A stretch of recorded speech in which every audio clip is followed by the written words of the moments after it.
إن الحمد لله نحمده ونستعينه ونستغفره ونعوذ بالله من شرور أنفسنا ومن سيئات أعمالنا من يهده الله فلا مضل له ومن يضلل فلا هادي له وأشهد أن لا إله إلا الله وحده لا شريك له وأشهد أن محمدا عبده ورسوله وصلى الله عليه وعلى آله وأصحابه وسلم أما بعد السلام عليكم ورحمة الله وبركاته كيف حالكم يا أيها الإخوة وأخوات or brothers and sisters by the permission of Allah Jalla wa Ala. And since we are starting off our day, hopefully for most of us, we have prayed Salatul Fajr, giving the haqq to Allah Azza wa Jal, and establishing the prayer for the benefit of our own selves. And knowing the tremendous dua of our beloved Prophet Sallallahu Alaihi Wasallam after Salatul Fajr, Allahumma inni as'aluka ilman nafi'a, O Allah, I ask you for beneficial knowledge, for rizqan tayyiba, and for halal and wholesome provisions, and wa amalan mutaqabila, and actions that are accepted. That we begin our day with the right focal point, the right mindset. As the Prophet ﷺ said, Kullu yawm, it says Kullu nas, every person each day frees his or her soul. Okay? They either free it or they corrupt it. So each day that you and I wake up and Allah return our soul back to us, it is a day and an opportunity for you to either free or corrupt your soul. So this is a ni'mah from Allah Jalla wa Ala, that He return your soul back to you to give you another opportunity to actually purify your nafs. Inshallah ta'ala, because we're in that season, it's only right that we speak about this particular issue. And because this season is something that recurs and is redundant for multiple reasons. And for those of us who have been born and who have lived in the land of the non-believers for their entire lives, they have witnessed these seasons over and over, forever how long they were alive. And for those of us who have been blessed by Allah subhanahu wa ta'ala to be removed, and Iman to come into our hearts, and to remove things away from us, so that we do not fall into those things like these celebrations, then we are thankful and grateful to Allah Jalla wa Ala. I want to highlight an important point, and that is, there is a surah in the Qur'an fully understood, not just memorized, because many of us have memorized this surah, but there's a surah in the Qur'an, in the book of Allah Jalla wa Ala. There is a chapter from the chapters of the Qur'an that has been, that has dead and has destroyed and has eradicated and has wiped out all of the non-legislative holidays. And what I mean by that is, you would not have the inclination nor the desire to celebrate or to participate in any of these said non-legislative holidays. And the reason why we're saying non-legislative, because there are a'yad, which is the plural for the word Eid, that has been sanctioned, which is legislated by Allah Jalla wa Ala, for the Muslimun, for the Mu'minun, for the Muhsinun, for the Muslims, the believers, and the good doers. So, all other holidays outside of the holidays which has been legislated by Allah Azza wa Jal is known as non-legislative holidays. And because we are predominantly outnumbered, all right, in a land where this has been their drive, their push, due to financial and economical reasons, all right, not mainly due to spiritual reasons, but yet people still fall into it for spiritual reasons. You have some people who celebrate it as if it was a spiritual reason connected to it whatsoever, because they become faithful in those things. I know you're all interested in what surah we're talking about. What surah in the Quran that talks about these holidays? All right. You want to know what surah, right? طيب, this particular surah is a surah which has been given the name Ikhlas. And it's not Qul Huwallahu Ahad. It's not Surah Ikhlas. It is another surah within the Qur'an that has the same name as Surah Ikhlas. Surah Ikhlas, by the way, which is the 112th chapter of the Quran, also is known as Surah Al-Tawheed. That's another name for it. And this is not uncommon. Many names within the surah, which is a plural for the word surah in the Quran, from the chapters of the Quran, many chapters have different names. All right? And you learn all this in the books of the Tafasir. Going over the works of tafsir and the explanation, you will find that there are different surahs that have different names. For example, you have Surah Al-Bara. Surah Al-Bara is the 9th chapter of the Quran, which is known as Surah Al-Tawbah. But it's also known as Surah Al-Munafiqun Kubra. All right, the major hypocrites. As we already have one surah, which is Surah 63, known as Surah Munafiqun in the Quran, which is a chapter. All right. However, there are different names that the ulama have given from the books of Tafasir to these surahs. And then the other name, which is given to a surah, which is also known as Surah Al-Ikhlas, that we all know, and a lot of us have memorized, all right, is none other than Surah Kafirun, Surah 109, chapter 109, Surah Kafirun. Okay, the disbelievers. This surah has been known as Surah Ikhlas. Hopefully, inshallah ta'ala, today you will know why. Why has it been given the name of sincerity? What does sincerity has to do with disbelievers? Because the word Ikhlas, khalas, also means purification. Okay? In the Arabic language, it not only just mean sincerity. It means purification. All right? Purifying from what? From filth. What types of filth? There are two types of filth. There's filth that we know that is physical, which we witness. Those things which are nasty, feces, dirty, etc., etc. And then we have that which they call ma'nawiyah. We have those things which are spiritual filths, such as kufr, disbelief, such as nifaq, hypocrisy, such as bid'ah, innovation, such as shirk, polytheism, etc., etc. These are all known as what? Filth in the deen. So the purification is needed. All right? The sincerity need to be made to Allah. As Allah Jalla says, فَعْبُدُ اللَّهَ مُخْلِصًا. Okay? مُخْلِصًا لِلَّهِ الدِّينِ. Pay attention to this wording. مُخْلِصًا. Why is Allah saying that to us? Because He wants you to know not only do you worship Him, but you purify your worship by making that worship sincerely done for His sake alone. No one else can be added in the worship of Allah, or it contaminate the worship itself. And the worship is left off and it is not accepted. It is rejected. Do you understand?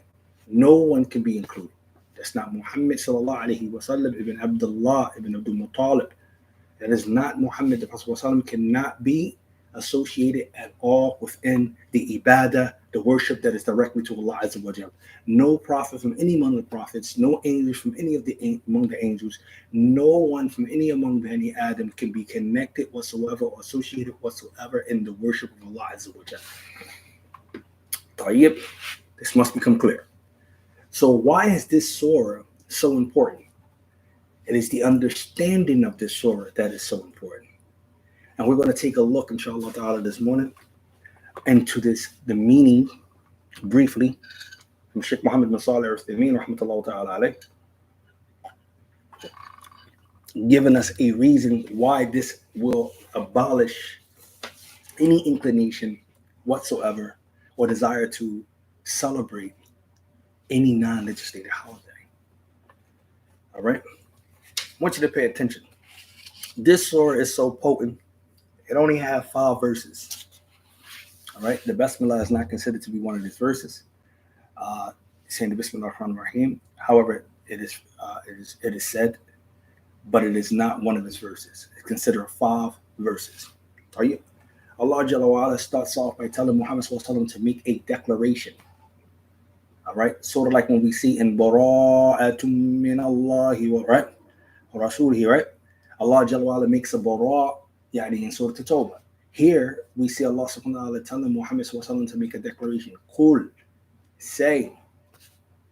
Interestingly enough, this surah is also one of the 4 quls. All right, there are 4 chapters in the Qur'an that starts with qul. Okay, that starts with say. All right.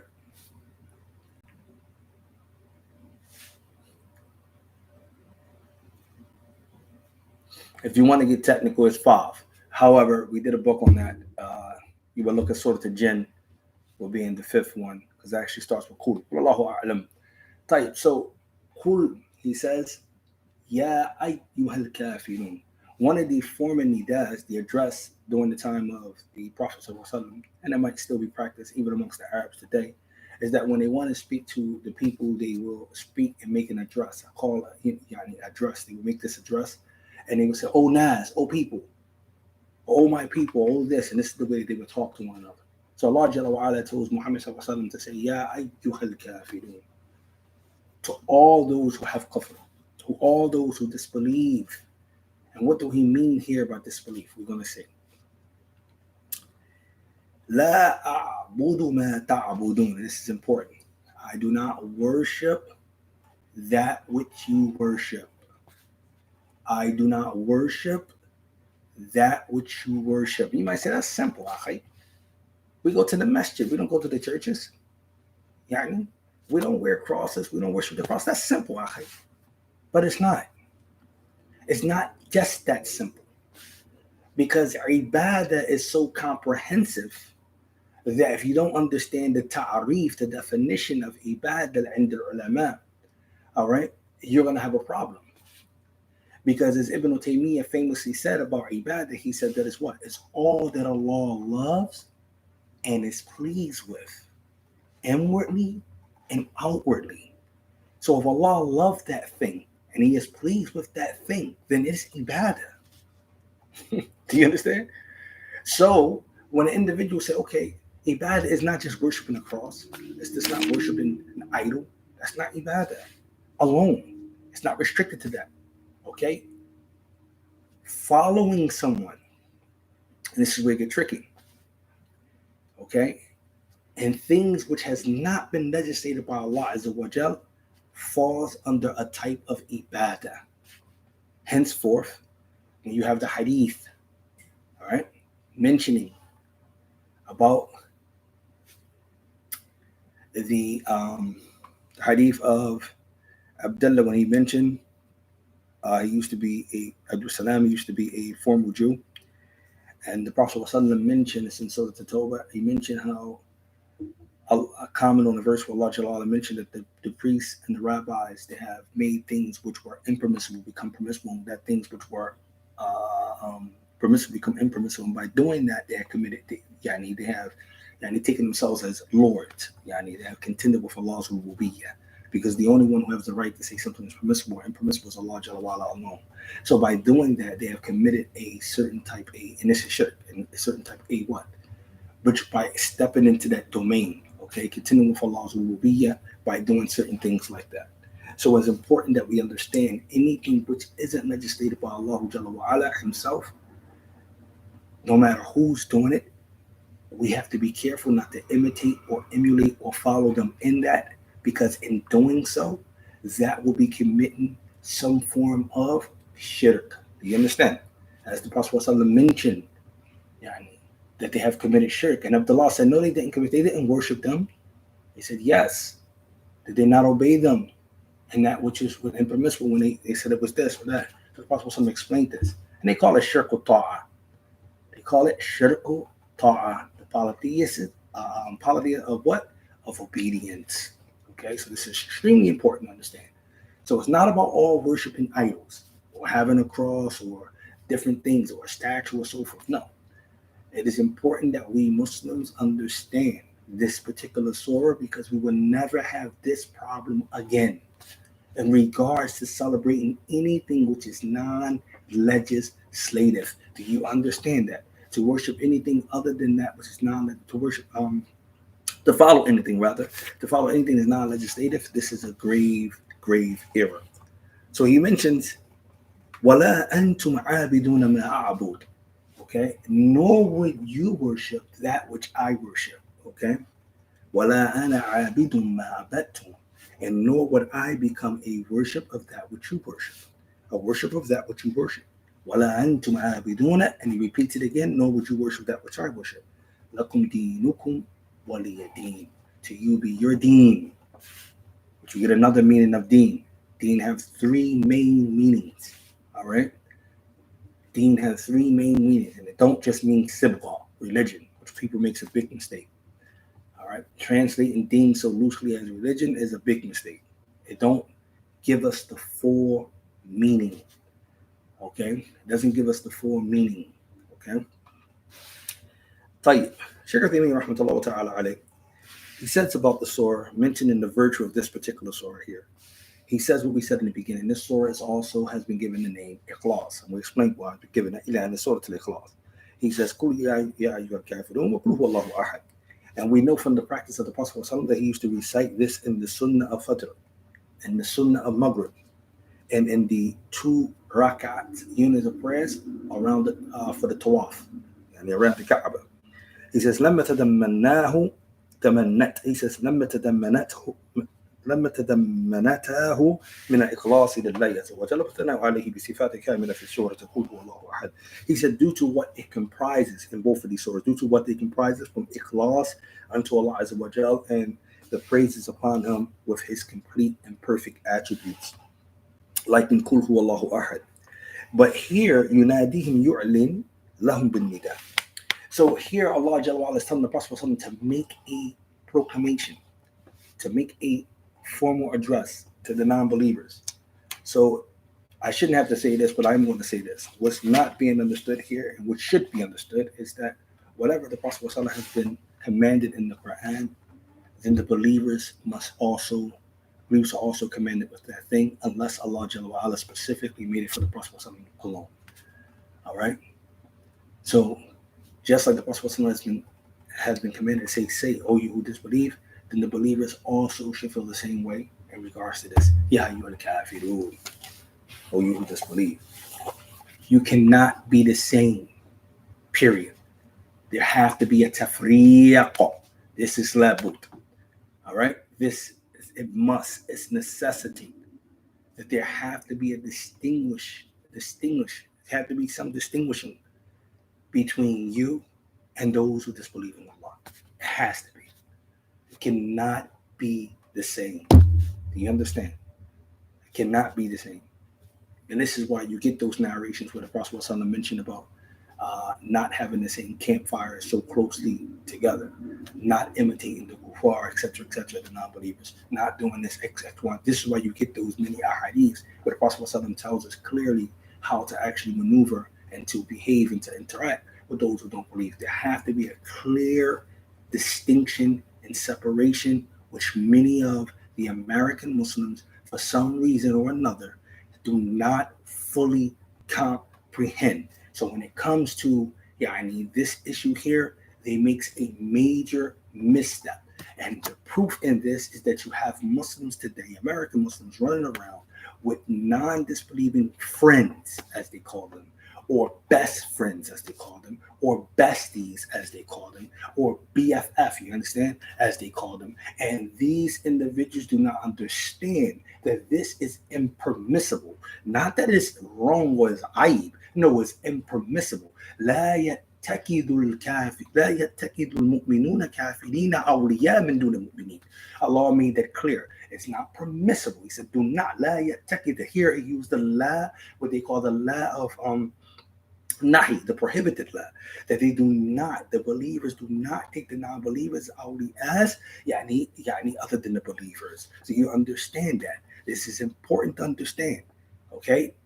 Like Allah Jalla wa Ala said, لا تجد قوم يؤمنون بالله واليوم الآخر يوادون من حاد الله ورسوله ولو كان آباءهم وأبناءهم وإخوانهم وعشيرتهم إلى آخر هذه الآية. And to the end of this beautiful verse, Allah says, you will not find the people who believe in Allah in the last day, loving, having affection, having walaya to a people who opposes Allah and His Messenger. These are important, staple verses. You understand? Maybe one day we can go over the Asbabun Nuzul. We can go over the reasons why they were sent down. But these are important, staple verses. You understand? So much so that when even Sheikh Muhammad Wahab have put his book together, the Latatul Usul, the 3 fundamental principles, he mentioned in the Muqaddimah, in the introduction, these particular issues to deal with walaya wal bara, something that many of the American Muslims today do not fully comprehend. And this is why you find many of the American Muslims today celebrating in some form or another these non-legislative holidays.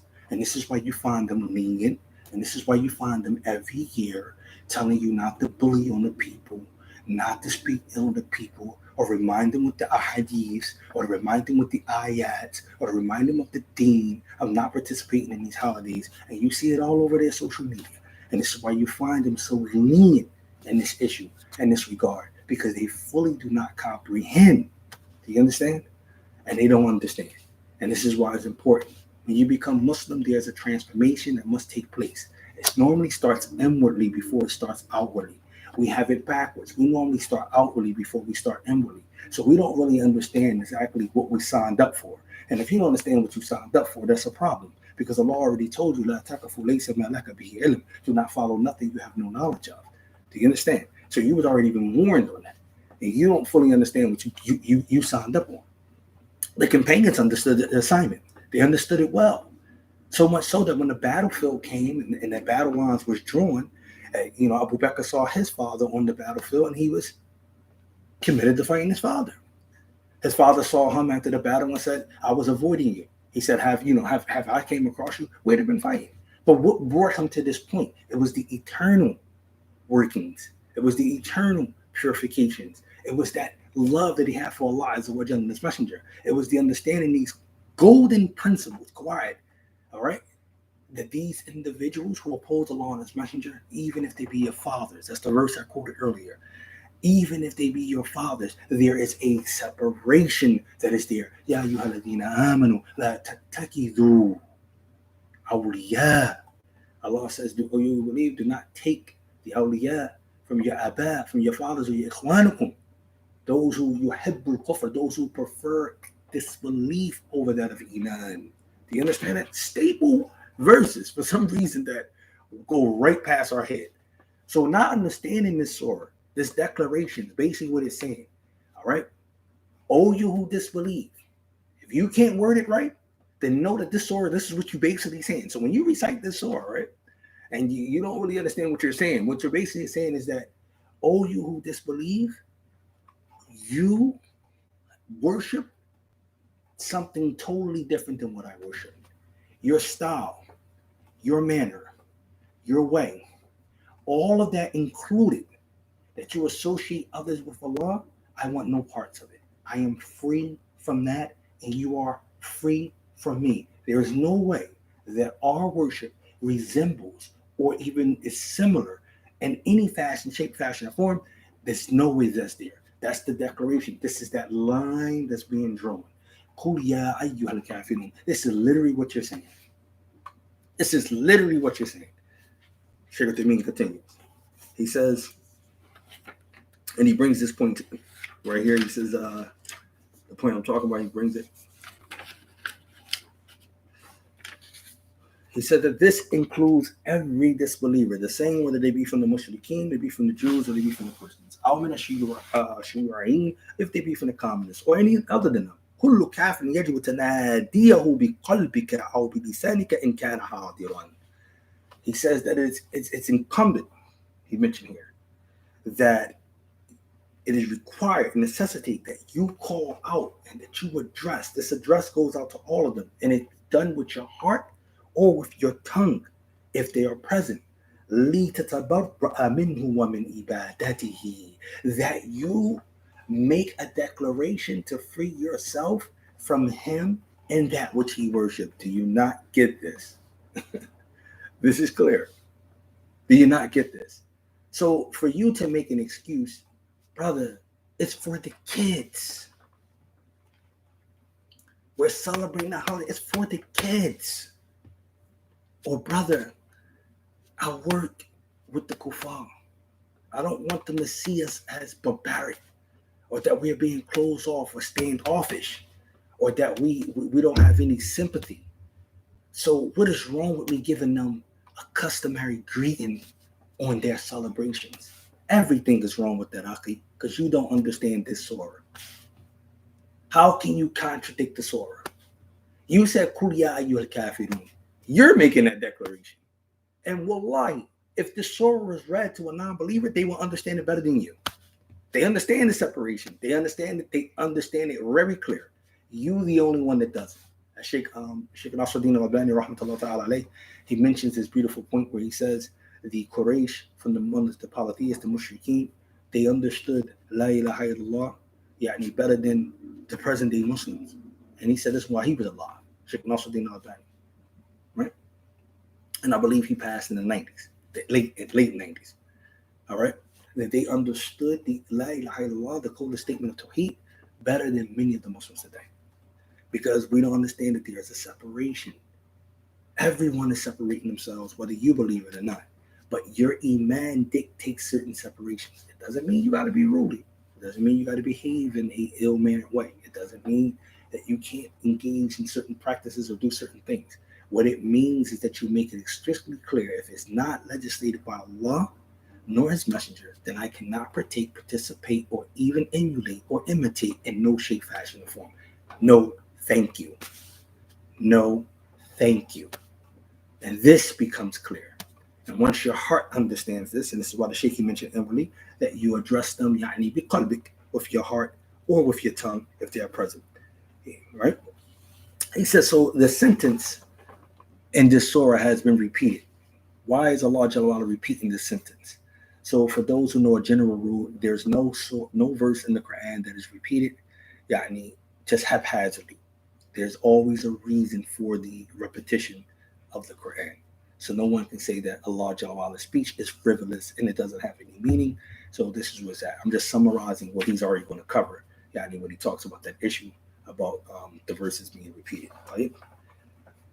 Now,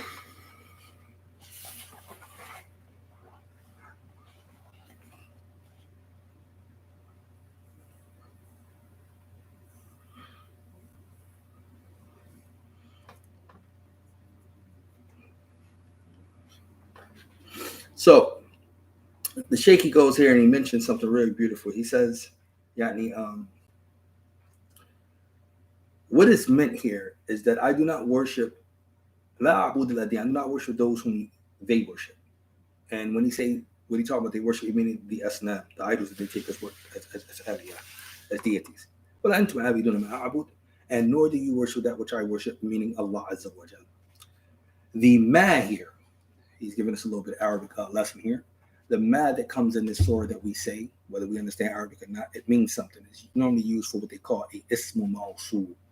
All right, ma has many meanings. Okay, also is known as an ism istifham, an interrogative pronoun. But here it is used as a relative, yani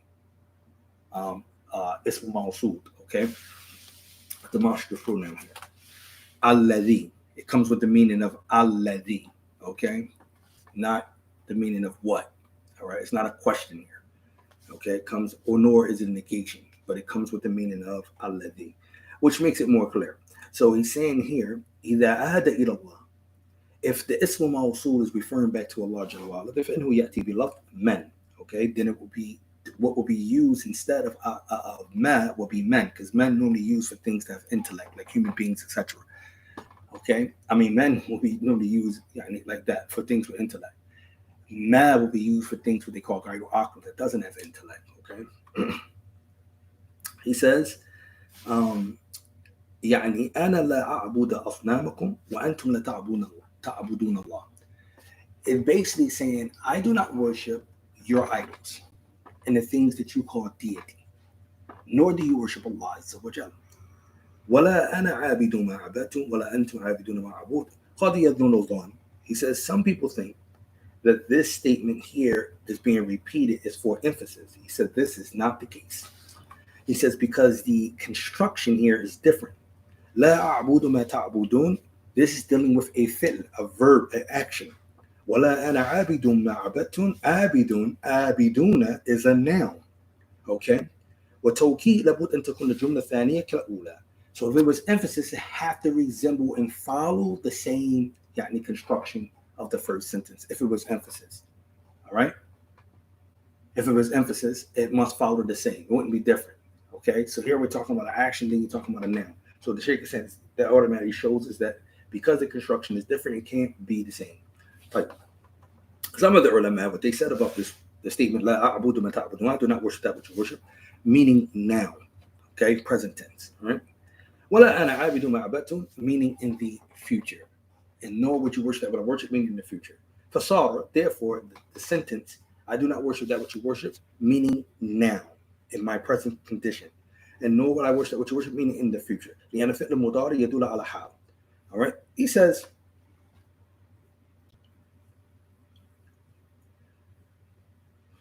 لكن this also opinion, right? So لكن أولد على هذا القول إرادة كيف قال. How can he say ولا أنتم عابدون ما أعبد, and nor will you worship that which I worship, although قد يؤمنون فيعبدون الله. Indeed يؤمنون, indeed they believe or they worship Allah. وعلى هذا فيكون في هذا القول نوع من الضعيف. He said ضعف. He said this is from weakness. This opinion cannot be accepted as with the total meaning. So he responds to them by ولا أنتم عابدون ما أعبد يخاطب المشركين الذين علم الله تعالى أنهم لم يؤمنوا فيكون الخطاب ليس عاما وهذا مما يضعف قول بعض الشيء. He says so here it is addressing the polytheists, those who know علم الله تعالى أنهم, those whom Allah جل وعلا know that they will never believe. فيكون, so therefore the address is not general. وهذا مما, he says this is from those things which weakens some of the statement or the opinion of this position. So now we have two opinions. One is that the repetition is used for emphasis, and two, that it is used, one of the sentences is talking about in the future. He says the third opinion, is أي لا أعبد الأصنام التي تعبدونها, meaning I do not worship that which you worship. Right? I mean it for the ibad, meaning it's talking about the worship itself, and it's not talking about the thing that is being worshipped. All right. So here is not talking about the thing that's being worshipped. You'll say, brother, all you talking about is worship. So what is the connection between the holidays? I think we solidify that point if you're not getting it, if fully not comprehending it. Legislation is only supposed to be established from Allah and His Messenger, no matter what it is, okay? No matter what it is, holidays, no matter what it is, birthdays, whatever, anything that you can think of that's supposed to be sanctioned, it's supposed to come from Allah. This is the order of things. All right. If it's not legislated from Allah Azza wa Jalla or His Messenger, then it is not to be obeyed, followed, or emulated or imitated. Do you not get that? That become crystal clear. No matter if you were raised upon pork for 50 years, and alhamdulillah, you accepted Islam on your 51st year. That don't mean that you still hold your dear love for ham and for pork. No, for the pig. You don't do that. You eradicate that. Do you understand? And it's important you understand this. It becomes crystal clear. And the problem is we're not really understanding the surahs that we recite anyway. You understand? Because we contradict them every day. You're sitting here trying to reason with another Muslim why you should extend the celebrating greetings to a non-believer, even though you don't believe in the holiday itself. But you want to keep that camaraderie with them. You want to show them that Islam is peaceful. You want to show them this is what you're trying to come up with. But then you're not listening to the surah, or you don't comprehend the surah. The surah is making it crystal clear. Y'all are not the same. Yeah? Y'all do not worship the same. Do you understand? And what he's getting ready to go into now, and he's showing you that the worship and the thing that is worship is definitely not the same. Okay? It becomes clear. سئل يعني علماء. One of the scholars were asked, and in ishq, he was asked a question about ishq. And the best way I can translate ishq, and for those who know better, y'all can help me out, inshallah ta'ala, come back with the correct translation. But the best way I know understand it is passion. Okay? Is a type of love or a type of love that someone has. It's a form of love, but it's something that you have. So the scholars, they said they was asked about, yani, one of the scholars was asked about ishq, passion, having a passion for something.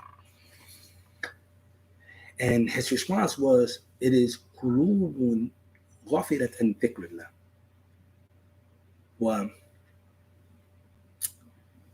فابتلاها الله بعبادة بعبودية غيره.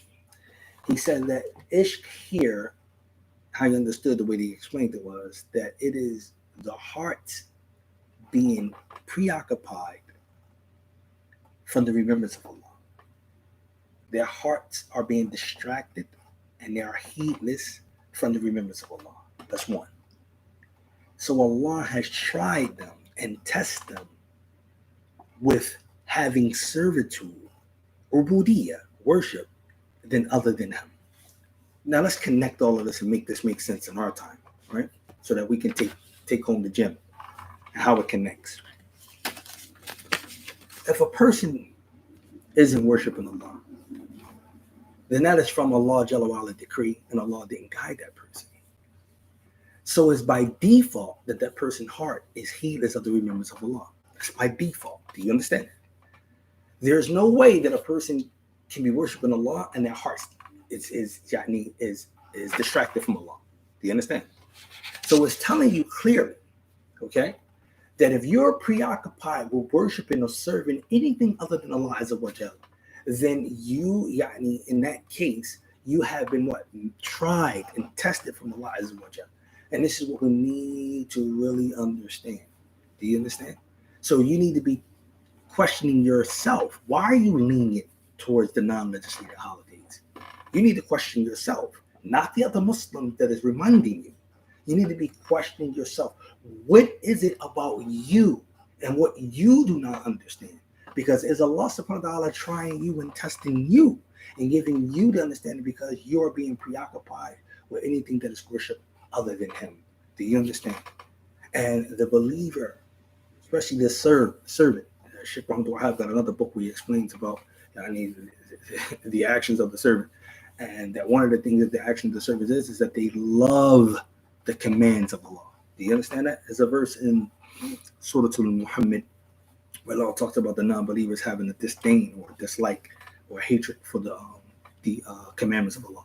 So the opposite of that is the believers have a love for the commandments of Allah. So you should love the command of Allah. Okay? If you have a problem with the commands of Allah, then there's a deficiency. Every time you and I fall short in carrying out any commands, and I'm talking to myself first and foremost with this, that is because there is nifaq there. There is hypocrisy. There is hypocrisy, and I don't care who you are, I don't care what level you're on.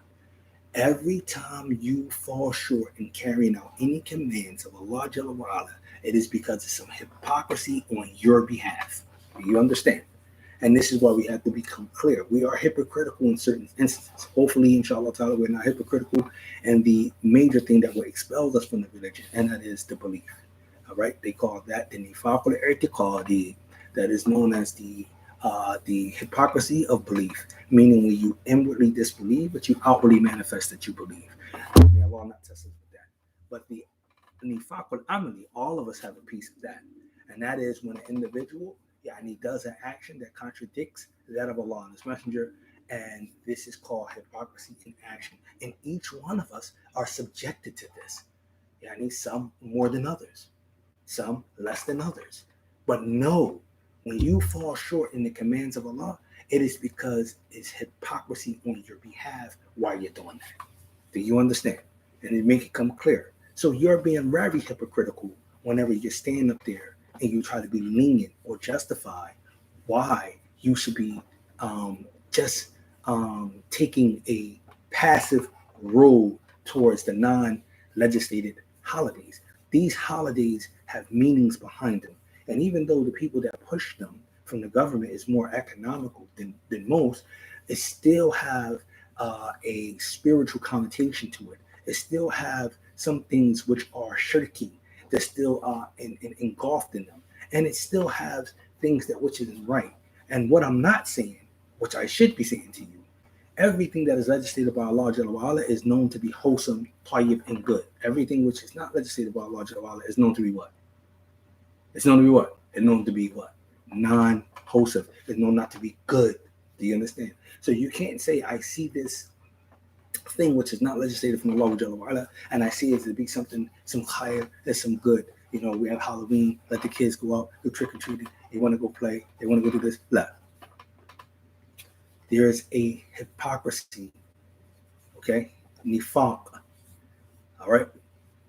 Now, it's nifaq, hypocrisy, when you are lenient, but it's greater hypocrisy because it goes into both fields now.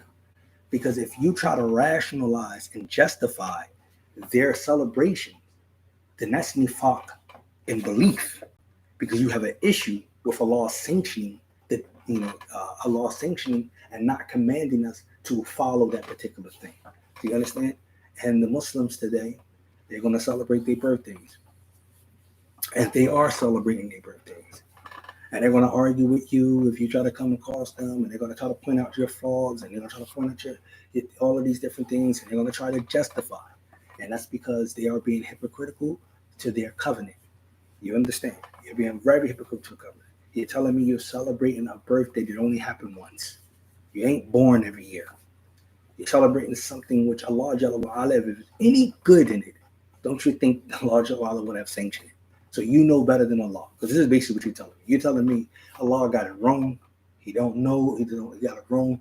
We should have been celebrating our birthdays from the very start. So the Prophet ﷺ got it wrong. That's right. So then you also went further than that. I guess the Prophet ﷺ lied to us. So the Prophet, he lied. He didn't fulfill his message because he didn't celebrate his birthday. So you're telling me this is how far you're like, well, how can you go on too deep? No, you went too deep. I didn't go deep. I'm just telling you what should have been on your foremind whenever you make a statement or whenever you do an action that contradicts their commandment. This is basically what you're actually saying, but you're not saying. You're saying this. Do you understand? Al-yawma akmaltu lakum dinakum wa atmamtu alaykum ni'mati wa raditu lakum islam dina. What Allah Jalla says, today I have perfected your deen for you. I have completed my favor upon you. Completed means that it's been done. There's no more adding to it, right? And I am pleased to chose for you the deen of Islam. So that means that there is nothing to be added or taken away from it. Do you understand? So that's clear. So you're saying that something was missing here. It's not all complete. It's not complete. That's what you're saying. So when you decide to jump up and celebrate these knowledge, you say, brother, that's not that deep. That's not what I'm saying. Okay. We are judged by our actions. We're judged by our what's in our heart. We're also judged by our aqwal. Do you not understand the three counterparts of man, which all is connected to what? Iman. That is your statement, actions, and statement, actions, and belief. Is not all of that connected to Iman? What do the Ahlul Sunnah wal Jama'ah, what they say about Iman? They said it's belief in the heart, statement of the tongue, and actions with the limbs, right? It's exactly what makes it clear, right? So all three of those things are subjected to what? Hukm. It's subjected to judgment. One of those things we don't know. We don't know what's in someone's heart. Only Allah Jalla wa Ala knows what's in somebody's heart. So we can't say this was in your heart, but we can judge based off of your actions of what emanate probably from some insight of what's in your heart. But we can't pinpoint and say that that's in your heart. That's not left up to Allah Jalla wa Ala, is the judge of that, of the heart. But yet and still, the heart, actions, and deeds are what? They're going to be judged. Do you not understand that? They're going to be judged. And people do it on a daily basis, whether it's religious or non-religious. People judge people's intentions behind things. People judge people's motives. Why did you do such and such? People are suspicious of one another. Why did you do this? Why was that? What was the incentive?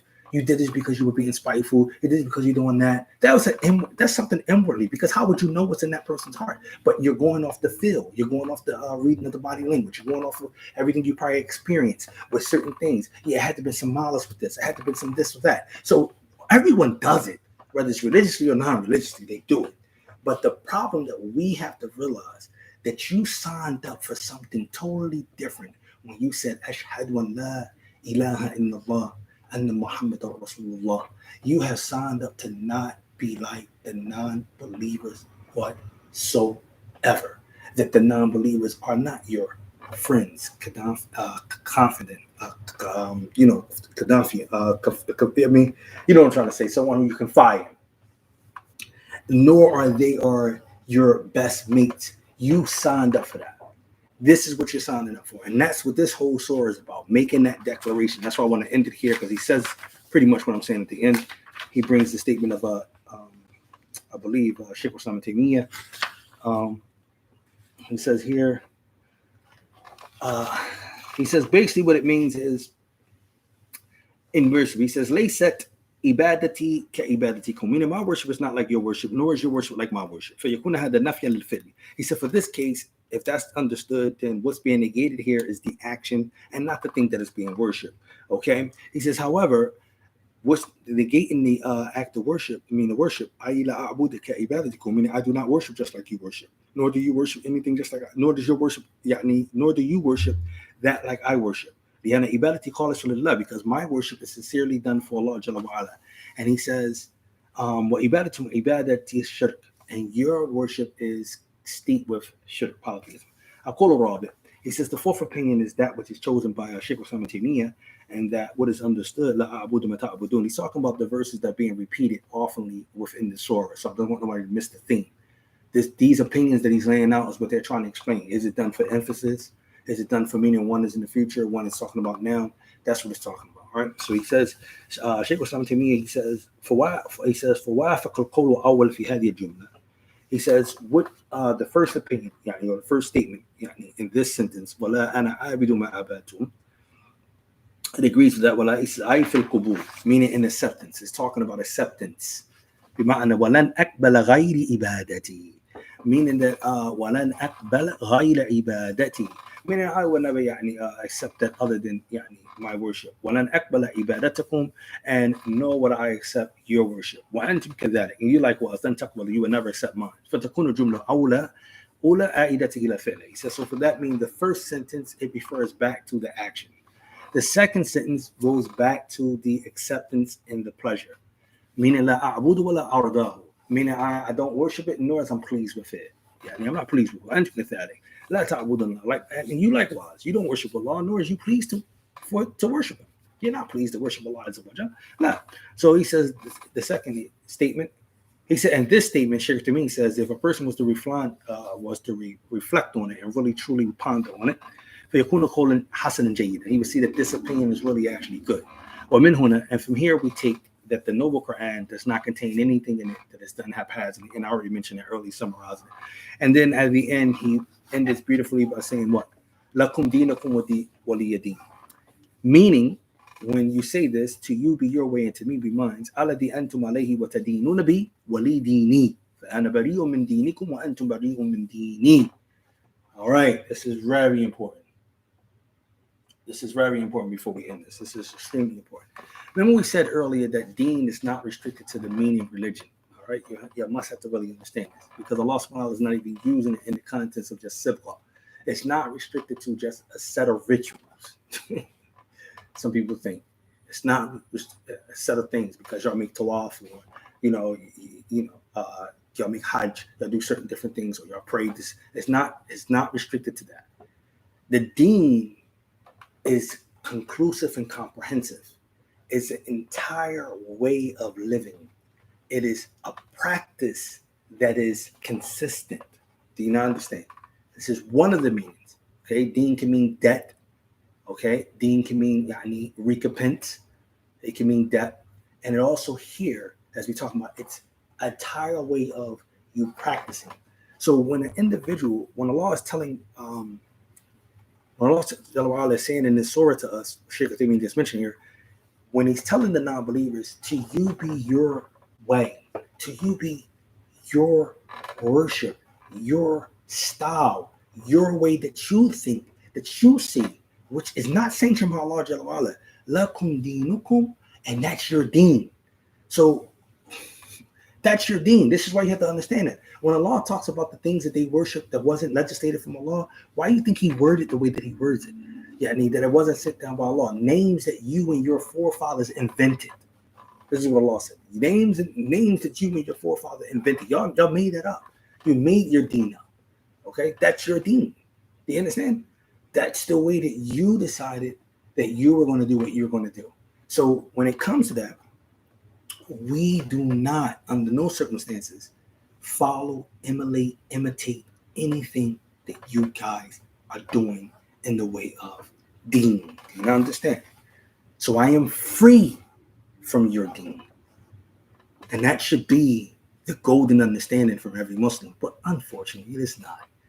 And the Muslims, they are easily influenced because the Prophet made it clear from the signs of the hours that you're going to follow them, step by step. He made it already crystal clear. So much so, if they go in the rabbit hole, you'll follow them to the lizard hole, and to the rabbit hole, or the lizard hole, as Kevin called the beast or something.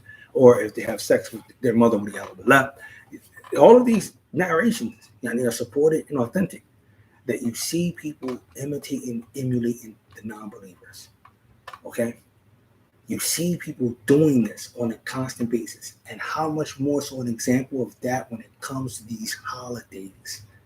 So if you want to argue with me and say, brother, you're being redundant, brother, we know holidays are not good. We know this, and that. But let's just keep that celebrating festival. If you want to argue with that, my whole point is this. If you understand this particular surah, you wouldn't be making any excuses whatsoever. You'll be crystal clear on the issue. If it's not legislated from Allah, you got nothing to do with it. Do you understand? If it's not legislated from Allah, you got nothing to do with it. I don't care if it's your birthday. All right, which is one of the most personal things that we take to heart. Oh yeah, it's my birthday. I need to be doing X, Y, and Z. I need to get this, I need to get that. And people feel some type of way if their birthday come up and they don't do nothing for them. Or there's no gifts being exchanged, there's nothing being given. And you can't tell me that after you took Shahada that you were still on that. How was you still on that? How was you? That means you don't understand the Shahada? What's going on? That means you didn't take your time out to really understand your deen. Because your deen gave you something that was way better than that. And the way that we give shukr is different than the way that people give shukr for their birthdays. People are not even giving shukr for their birthdays. They go out and commit the most atrocity of things. They harm their body, they harm their soul, and they harm their wealth. Right? 3 things are being harmed when you look at a person celebrating their birthday. Let's keep it above. Keep it above. I'm gonna get drunk. I'm gonna go get turned up. Right? I'm gonna go get high. I'm gonna go do X, Y, and Z. So they harm their spirit. They take their money and waste it. So they harm their wealth, and then they harm their what? Their body. This is what you're doing. So you're not even doing no shukr. First of all, there's no shukr done. Because in Islam, shukr is done with 3 things. Again, always go back to these 3 things. It is done with the heart, it's done with the tongue, and it's done with the limbs. So if you're doing any type of shukr that you wanted to do, you'll be fasting. Do you understand? You'll be doing different deeds that pleases Allah Jalla wa Ala because you're happy that you made it to the next year. You understand? If that's really, if really you're saying you want to celebrate your birthday, all right? But remember, you only live once and you only die once. But, this is sometimes how people really actually think. And this is a misunderstanding. We actually want to allow us to be people who truly understand what it is that we profess to say that we believe in, and allow us to follow it to the best of our ability, and allow us to, emulate that of the Prophet ﷺ, and not to believe because we are in a society where it's predominantly we are outnumbered and the majority are non-believers, that we have to feel that pressure and that we have to feel as though we have to follow them, or they will alienate us, or they will treat us as if we're strangers. Then you have not learned nothing since we on Yom Jum'ah. Since we on Yom Jum'ah, the day of Jum'ah, which you do not understand from Surah Kahf. If you understand anything of the story of Surah Kahf, those group of boys, I didn't say 3, but those group of boys, they literally forsaking their people, and they were called strangers. They was called all types of things, but they were what? Forsaking their people for the purpose of preserving their deen. You understand? How far would you go to preserve yours? That's the question. What length would you go to preserve your deen? وَلَنْ تَرْضَ عَنْكَ الْيَهُودُ وَلَا النَّصَارَى حَتَّى تَتَّبِعَ مِلَّتَهُمْ Allah says, and the Jews nor the Christians will never be happy or pleased with you until you follow their way. How far will you go to preserve your deen? You understand? That's the point. We ask Allah subhanahu wa ta'ala to allow us to go all the way. To allow us to go all the way. Do you understand? That we're going to preserve our deen all the way. No, I don't want a turkey. No, I don't want any gifts. No, I don't celebrate any birthdays. No, I don't care anything about Easter eggs. No, I don't want anything to do with your holidays. No, no, no. I am not a bad person because I don't believe in them. I'm not a bad person because I don't celebrate them. I am not a person that, that's hateful or spiteful towards people who don't believe in my religion. No, I just understand that there is a line that has been drawn. And it's so deep and it's so serious is because what you have declared, that you are a servant of Allah, and you declared that you wasn't going to worship him, and you declared that he wasn't your Lord, and you declared that you weren't going to believe in him and accept the actual fitrah. You made that declaration. And by you doing that, you caused that separation. You caused that distinguish. And that's the drawing line. You understand? Last but not least, I just want to mention this last little bit point, and that is Islam is really highly heavy connected with morality. So for those who don't know, the aql in Islam, really, if a person has a sound aql with the ulama, they mention, especially from the past and even with the present, that a person who has a sound aql, then they have a high morality. All right.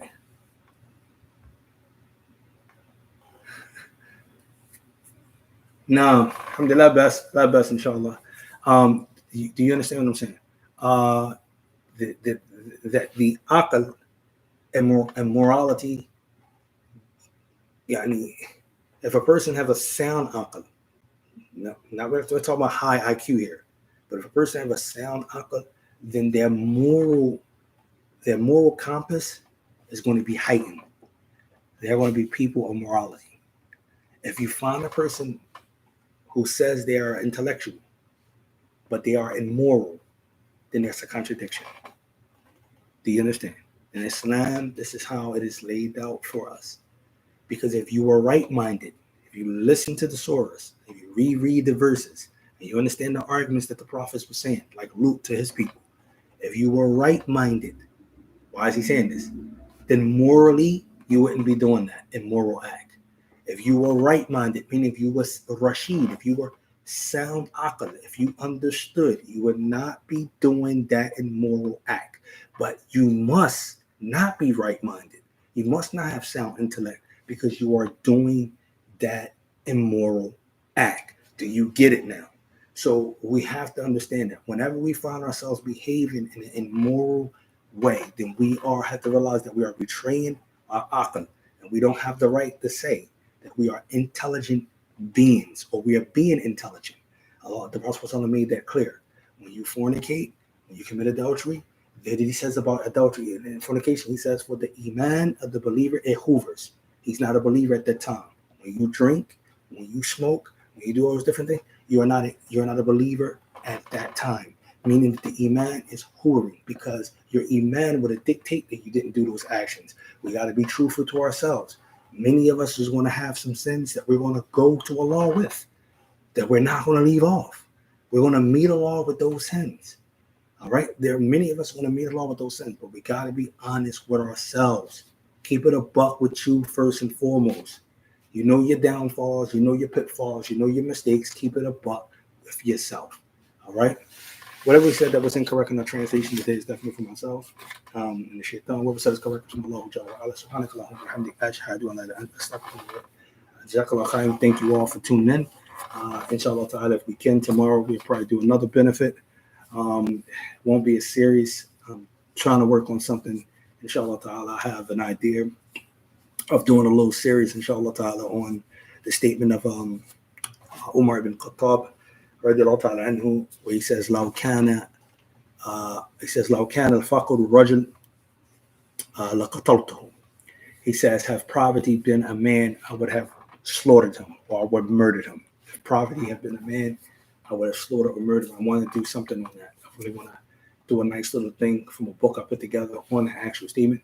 Inshallah ta'ala, we can go into the highlights about that, about poverty, the different types of manifestation, what it is, and all that. Inshallah ta'ala, just stay tuned. I try to work that out. Assalamu alaikum wa rahmatullah.